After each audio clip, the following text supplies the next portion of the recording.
नमस्कार दोस्तों, मैं अर्जुन आपका स्वागत करता हूँ स्टे बाय अर्जुन के यूट्यूब चैनल में। तो दोस्तों, आज की हमारी क्लास है वैदिक सभ्यता के बारे में जो है आज की हमारी क्लास है। तो दोस्तों, वीडियो को अंत तक जरूर देखना ताकि सभी क्वेश्चन जो है आपको आसानी से याद हो जाए। साथ ही दोस्तों, अगर आप हमारे चैनल पर पहली बार आएँ तो हमारे चैनल को भी सब्सक्राइब कर लीजिएगा, साथ ही बेल आइकन को प्रेस कर लीजिएगा ताकि हमारे आने वाले वीडियो का नोटिफिकेशन जो है आप तक पहुँचता रहे। चलिए दोस्तों, वीडियो को स्टार्ट करते हैं। तो आज की क्लास में हम जानेंगे दोस्तों वैदिक सभ्यता के बारे में, और यहाँ पे आप सब लोग हेडिंग डाल लें वैदिक सभ्यता। तो कल की क्लास में हम पढ़ रहे थे सिंधु घाटी सभ्यता के बारे में। तो 2 मिनट जो है कल की क्लास का हम रिवीजन करेंगे। तो सिंधु घाटी सभ्यता की यदि बात की जाए तो कल की क्लास में हमने मोहनजोदड़ो को पढ़ा था, मोहनजोदड़ो को। साथ ही इसके बाद हमने लोथल को पढ़ा था, चनूतड़ो को पढ़ा था और कालीबंगा से। जैसे मोहनजोदड़ो जो है सिंधु घाटी सभ्यता का सबसे बड़ा नगर था, सबसे अधिक जनसंख्या वाला शहर था। इसको मृतकों का टीला, सिंध का बाग के नाम से जाना गया है। यहाँ से विशाल अन्नागार, विशाल स्नानागार जो है मिला है। तो ये आपको अच्छे से याद रखना है। साथ ही लोथल की बात की जाए तो पूरे सिंधु घाटी सभ्यता का सबसे बड़ा बंदरगाह था। ये जो है एक व्यापारिक नगर था, और यहाँ पर चावल के प्रथम साक्ष्य जो है पाए गए कहाँ से, लोथल से जो है मिले हैं। तो ये आपको याद रखना। और साथ ही यहाँ से युगल 3 युगल समाधियाँ जो है मिली हैं कहाँ से, लोथल से जो है मिली हैं। साथ ही यहाँ से फारस की मोहर वगैरह भी जो है मिली है। इसके बाद हमने जाना था कालीबंगा के बारे में। कालीबंगा की यदि बात की जाए तो यहाँ से जो है 7 आयताकार जो है वन कुंड मिले। और यदि हम बात करते हैं कालीबंगा की, यहाँ से जो है ऊँट की हड्डियाँ एवं अस्थियाँ जो है मिली हैं, और काली चूड़ियाँ वगैरह मिली हैं कहाँ से मिली हैं, ये भी कालीबंगा से ही जो है मिली हैं। और कालीबंगा जो है सिंधु घाटी सभ्यता का एकमात्र ऐसा स्थल है जहाँ पर पश्चिमी टीला और पूर्वी टीला दोनों के चारों ओर जो है किलेबंदी एवं सुरक्षा दुर्ग जो है पाए गए थे। तो ये आपको याद रखना है कि पूरी सिंधु घाटी 2 टीलों में विभाजित थी, पश्चिमी टीले में और पूर्वी टीले में। पश्चिमी टीले पर जो है राजा और महाराजा रहते थे, और पूर्वी टीले पर जो है सामान्य लोग रहते थे। अधिकतर जो है सभी स्थलों में जो है पश्चिमी टीले की जो है किलेबंदी की जाती थी ताकि राजा और सरदार की सुरक्षा की जा सके। लेकिन पूरा सिंधु घाटी सभ्यता का एकमात्र ऐसा स्थल है कालीबंगा जहाँ पर जो है दोनों टीलों की किलेबंदी की गई थी। इसके बाद हमने जाना था चनोदड़ो को, जहाँ से जो है मनके का कारखाना प्राप्त हुआ है। साथ ही सिंधु घाटी सभ्यता का औद्योगिक केंद्र इसको माना गया है। यहाँ से बिल्ली का पीछा करते हुए कुत्ते के पद चिन्ह मिले हैं, मेकअप किट मिली है यहाँ से ही, और यहाँ से जो है और क्या मिला है, कलम की दवात मिली है। तो ये सारे कहाँ से, चनूदड़ों से। तो इनसे क्वेश्चन बनते हैं। जो जो हमने कल पढ़ा था इसका रिवीजन भी हो गया और आपको याद भी हो गया होगा। अब सिंधु घाटी सभ्यता के 1-2 स्थल बचे हैं जिनमें 1-1, 2-2 पॉइंट है, हम इनको कंप्लीट कर लेंगे। और उसके बाद जो है वैदिक सभ्यता के बारे में जानेंगे। ये किस काल के अंतर्गत आती है, इसको कितने भागों में बांट कर पढ़ेंगे, इसका समय कब से कब तक रहेगा, किस काल में कौन सा वेद पढ़ेंगे, इन सभी के बारे में हम चर्चा करेंगे अच्छे से। तो यहाँ पे हम बात करते हैं धोलावीरा। धोलावीरा जो है गुजरात में पड़ता है, कहाँ पे, गुजरात में। और धोलावीरा जो है सिंधु घाटी सभ्यता का एकमात्र स्थल था जो कि 3 टीलों में विभाजित था, पश्चिमी, पूर्वी और कौन से में, मध्य टीले में। तो ये आपको याद रखना है। अब यहाँ से जो है जल प्रबंधन के साक्ष्य, जैसे आज के समय में आपने देखा होगा जल प्रबंधन के लिए क्या किया जाता है, बड़े बड़े डैम बनाए जाते हैं ताकि पानी को जो है कंट्रोल किया जा सके। तो इसी प्रकार के साक्ष्य मिले हैं धोलावीरा से। साथ ही सुनामी के साक्ष्य, इसका मतलब सुनामी यहाँ पे आती होगी तो इसलिए यहाँ से साक्ष्य एविडेंस मिले हैं। खेल स्टेडियम के साक्ष्य, तो खेल स्टेडियम आज के समय में आपने देखा होगा, यानी खेल स्टेडियम होते हैं जिनको हम क्या कहते हैं, खेल स्टेडियम को क्या कहा जाता है, तो आपको पता होना चाहिए। खेल का मैदान जो है कहा जाता है, लेकिन अभी तक ये पता नहीं लग पाया है यहाँ पे लोग जो है कौन सा खेल खेलते थे। तो ये सारे तीनों पॉइंट कहाँ से हैं, धोलावीरा से मिले हैं। सुरकोटता, सुरकोटदा कहाँ पे, ये गुजरात में ही पड़ता है सुरकोटदा। और ये भी एक बंदरगाह था जो कि सादिकोर नदी पर था। तो यहाँ से घोड़े, हाथी व भेड़ियों की हड्डियों के साक्ष्य यानी एविडेंस मिले हैं। साथ ही यहाँ पे पत्थर की किलेबंदी की गई थी।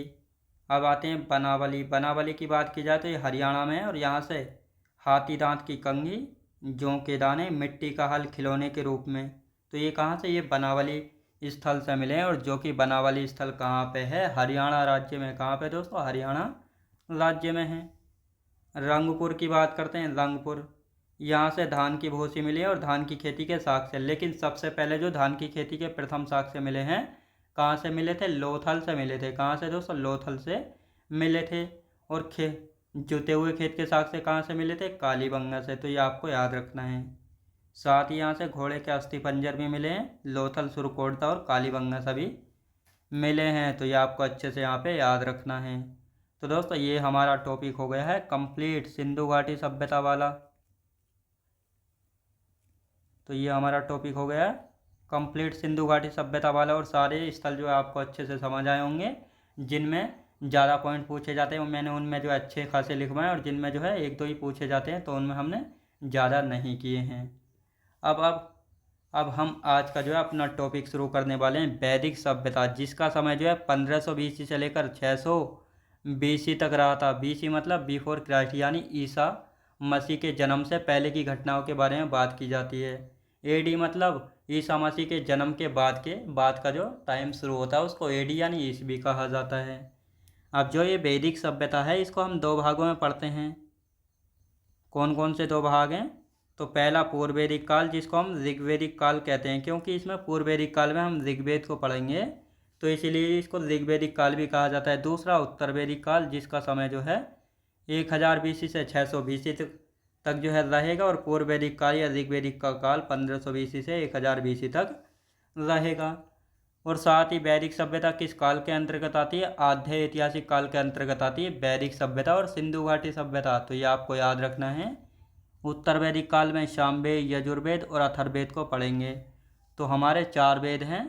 कौन सा? अथर्ववेद है, सामवेद, यजुर्वेद और कौन सा है दोस्तों? अथर्ववेद। तो इनमें से एक वेद जो है उत्तर वैदिक काल में, यानी उत्तर वैदिक काल में नहीं, पूर्व वैदिक काल में पढ़ेंगे ऋग्वेद को, और बाकी 3 वेद सामवेद, यजुर्वेद और अथर्ववेद को जो है उत्तर वैदिक काल में पढ़ेंगे। अब सबसे पहले हम पढ़ेंगे पहला पार्ट यानी ऋग्वैदिक काल के बारे में। तो वेदों का संकलन, वेदों के संकलन की बात की जाए तो महर्षि वेदव्यास जी के द्वारा जो है वेदों का संकलन किया गया था। वेदों की संख्या कितनी है? वेदों की संख्या है 4, ऋग्वेद, सामवेद, यजुर्वेद और अथर्ववेद। तो वेदों की संख्या कितनी है? 4 वेद हैं। तो ये आपको याद रखना है। सबसे पुराना किसको माना जाता है? ऋग्वेद को जो है सबसे पुराना वेद जो है माना जाता है। अब इनका क्रम देख लेते हैं, पहले वेद, फिर ब्राह्मण ग्रंथ, आर्णक और उपनिषद। तो इन सभी के बारे में हम एक एक करके अच्छे से यहाँ पे पढ़ेंगे। वैदिक सभ्यता, अब जो वैदिक सभ्यता है इसको जो है आर्यों के द्वारा निर्मित सभ्यता माना जाता है। यानी सिंधु घाटी सभ्यता तो हमने पढ़ लिया है, उसको जो है किसके द्वारा? द्रविड़ों के द्वारा। द्रविड़ कौन होते थे? काले लोग होते थे, जिनको हम भारतीय माना गया है। और जो वैदिक सभ्यता, इसको जो है आर्यों के द्वारा निर्मित सभ्यता माना जाता है। आर्यों का अर्थ होता है श्रेष्ठ यानी कुलीन, यानी आर्य जो है अपने आप को सबसे ऊपर समझते थे। तो ये आपको याद रखना है। और ये वैदिक सभ्यता कैसी सभ्यता थी? ग्रामीण सभ्यता थी। कैसी? ग्रामीण सभ्यता थी। और इनकी भाषा की बात की जाए तो भाषा थी संस्कृत भाषा।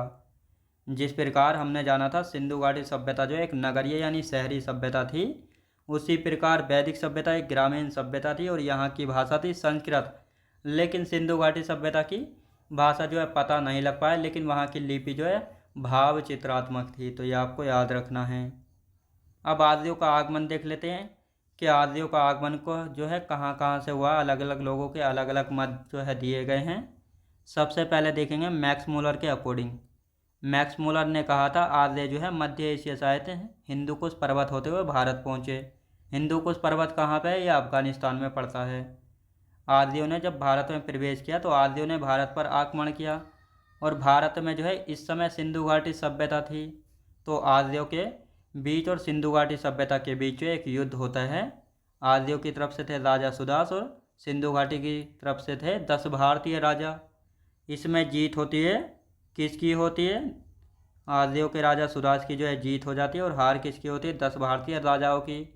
और ये आर्यों के बीच और सिंधु घाटी सभ्यता के बीच हुए युद्ध को जो है दशराज्य युद्ध का नाम दिया गया। किस नाम? दशराज्य युद्ध का नाम। और यह दशराज्य युद्ध जो है रावी या परुशनी नदी के किनारे पर लड़ा गया था। और ऋग्वेद के 7वें मंडल में जो है इसका वर्णन मिलता है। दशराज्य युद्ध का वर्णन जो है ऋग्वेद के 7वें मंडल में मिलता है। तो ये आपको अच्छे से यहाँ पे याद रखना है। किस नदी के किनारे लड़ा गया था? रावी या परुशनी नदी के किनारे पर जो है लड़ा गया था। तो ये आपको याद रखना है। और यहाँ पे एक कथन है किसके द्वारा, मैक्स मुलर के अकॉर्डिंग कहा गया है कि सिंधु घाटी सभ्यता के पतन का कारण जो है आर्यों के इस युद्ध को माना जाता है। लेकिन एक कथन ये है कि सिंधु घाटी सभ्यता जो है सिंधु नदी के किनारे पर थी और सिंधु नदी में एक भयंकर बाढ़ आई थी, इसके कारण पूरी सिंधु घाटी सभ्यता का विनाश हो गया था। एक कथन ये माना जाता है। तो सबसे ज़्यादा कथन इसी को माना जाता है कि सिंधु घाटी सभ्यता के विनाश या पतन का कारण किसको, बाढ़ यानी फ्लड को ही माना जाता है। तो ये आपको याद रखना है। अब यहाँ पे हम बात करेंगे, जैसे एडमंड मेयर हैं, इन्होंने कहा था कि पामीर के पठार से आए थे। कौन आए थे, आर्य आए थे। लेकिन सबसे ज़्यादा मान्य किसको माना गया है, मध्य एशिया वाले कथन को माना गया है। पेन का एवं हट ने कहा था जर्मनी से आए थे और मैक्स मोलर भी जो है जर्मनी का ही था। दयानंद सरस्वती ने कहा था तिब्बत से आए थे। गाइस ने कहा था हंगरी से। बीज तिलक यानी बाल गंगाधर तिलक ने कहा था उत्तरी ध्रुव से आए थे। वैदिक सभ्यता जो है किस नदी किनारे पर थी, सरस्वती नदी के किनारे पर थी वैदिक सभ्यता। तो यहाँ से अलग अलग क्वेश्चन जो है पूछ लिया जाता है कि बाल गंगाधर तिलक के अनुसार या अकॉर्डिंग जो है आर्य कहाँ से आए थे, उत्तरी ध्रुव से आए थे। तो इस प्रकार यहाँ से जो है क्वेश्चन बनते हैं, तो इनको आप अच्छे से याद कर लेंगे। अब यहाँ पे हम बात करते हैं, जो ये वैदिक सभ्यता के लोग थे, यहाँ के जो लोग थे शाकाहारी व मांसाहारी दोनों थे। यहाँ पर मकान कैसे थे, कच्चे मकान बने हुए थे। 4 वर्गों में यहाँ का समाज जो है बटा हुआ था, पुरोहित, योद्धा, व्यापारी और श्रमिक। साथ ही आर्यों के पंचजन, आर्यों के पंचजन से मतलब है यहाँ पर 5 इकाइयाँ थी और उनसे मिलकर जो है क्या बना था, एक राष्ट्र बना था। तो इनको हम देखते हैं। सबसे छोटी इकाई है कुल, सबसे छोटी इकाई है कुल, जिसका प्रमुख कौन होता था, मुखिया नहीं बल्कि कुलपा होता था। याद रखें दोस्तों, कुल मतलब होता है एक परिवार। तो एक परिवार का मुखिया कौन होता है, तो ये आप सभी को पता है, पिता होते हैं। याद रखें दोस्तों, पिता होते हैं। और यहाँ पे कहा गया उसको कुलपा। अब बहुत सारे कुल मिलकर क्या करते हैं, एक गांव का निर्माण करते हैं। गांव का प्रमुख कौन होता था, ग्रामीणी। जैसे आज के समय में गांव का मुखिया प्रधान होता है। बहुत सारे गांव मिलकर किसका, विष का निर्माण करते थे, जिसका प्रमुख होता था विषपति। बहुत सारे विष मिलकर जन का निर्माण करते थे, जिसका प्रमुख होता था लाजा या लाजन, जो कि सबसे महत्वपूर्ण इकाई है इन 5 में। और फिर आते हैं बहुत सारे जन मिलकर क्या करते हैं, राष्ट्र का निर्माण करते हैं, जिसका प्रमुख कौन होता था दोस्तों, राजा महाराजा होता था। और ये सबसे बड़ी इकाई थी। जिस प्रकार आज के समय में हमने देखा है कि कुल से जो है परिवार बनता है, परिवारों से क्या गांव बनते हैं, गांव से क्या बनता है दोस्तों, विकासखंड, विकासखंड से जिला, जिले से राज्य, राज्य से देश। तो इस प्रकार जो है यहाँ पे इनकी क्या थी, ये पंचजन था। तो ये आपको याद रखना है। तो ये सभी कुछ आपको समझ में आया होगा कि जो वैदिक सभ्यता है इसको हम 2 भागों में बांट कर पढ़ते हैं। पूर्व वैदिक काल, जिसका समय जो है 1500 BC से 1000 BC तक रहा था। दूसरा पार्ट था उत्तर वैदिक काल, जिसका समय जो है कब से कब तक, 1000 BC से 600 BC तक रहा था, जिसमें सामवेद, यजुर्वेद और अथर्ववेद को हम पढ़ेंगे। लेकिन सबसे पहले हम पढ़ने उत्तर वैदिक काल को नहीं बल्कि पूर्व वैदिक काल को, जिसमें हमने जाना है यहाँ पर आर्य कैसे आए थे, ये कैसी सभ्यता है, यहाँ के लोग कैसे थे, मकान कैसे थे, भाषा कैसी थी, आर्यों के पंचजन। ये सब कुछ आपको याद हो गए होंगे। तो आप कमेंट बॉक्स में ज़रूर बताइएगा आपको क्लास की क्वालिटी, कंटेंट वगैरह कैसा लगा। साथ ही अगर आप हमारे चैनल पर पहली बार आएँ तो हमारे चैनल को भी सब्सक्राइब कर लीजिएगा। साथ ही बेल आइकन को प्रेस कर लीजिएगा ताकि हमारे आने वाले वीडियो का नोटिफिकेशन जो है आप तक पहुंचता रहे। चलिए दोस्तों, मिलते हैं नेक्स्ट वीडियोज़ में।